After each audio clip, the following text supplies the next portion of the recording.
Chapter 3. Catching Lightning. It was too quiet. He could hear every sound outside, and the heat was ungodly. This place would be the death of him.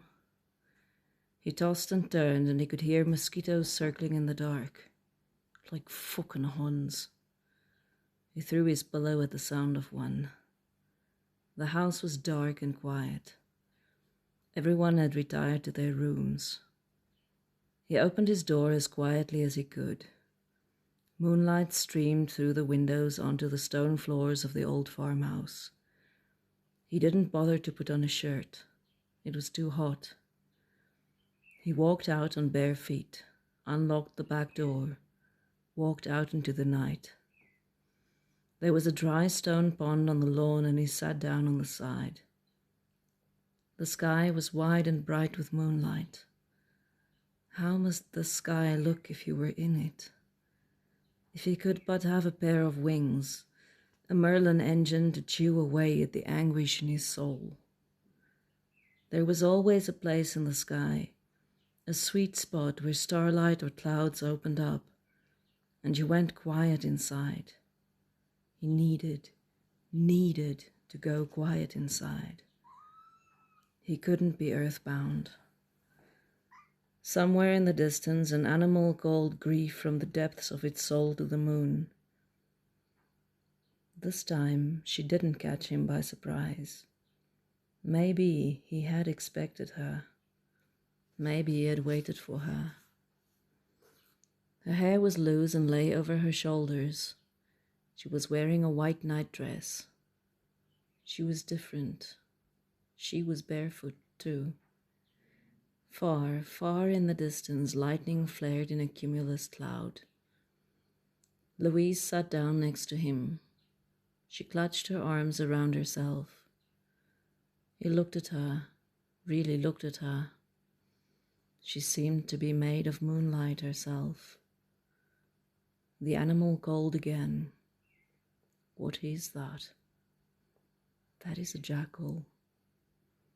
That is what my heart sounds like right now. Again, the soft touch of fingers brushing over his arm, lingering around his wrist, a little squeeze. It'll get better, Johnny. You'll heal up.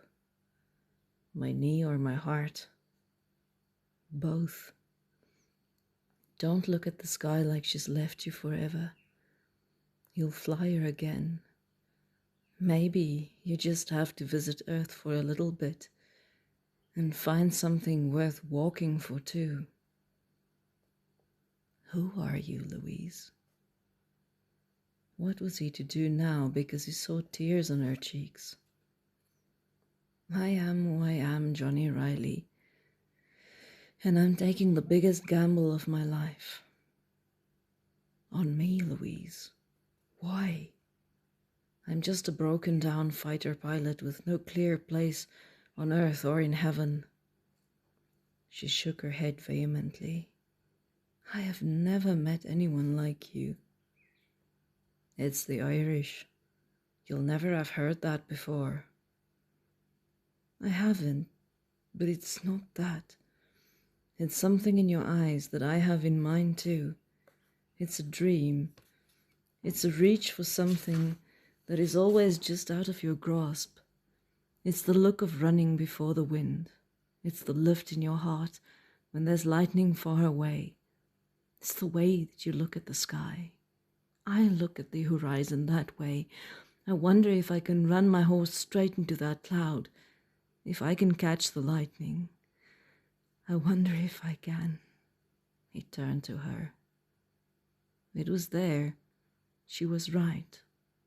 The moon was reflected in her green eyes. Are you Faye then, Louise? He whispered it, and her lips without the red lipstick were like the warmth of the night.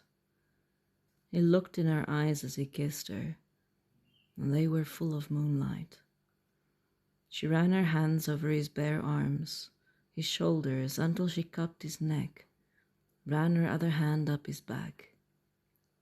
She felt like moonlight night itself, full of longing and soft light. I don't know what Faye is. He barely had breath.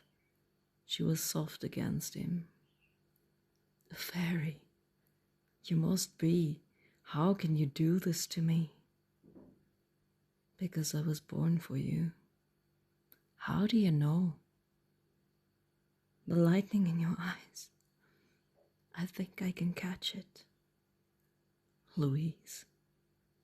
He had never in his whole life met someone like her either, and he had never dreamt of holding on to moonlight.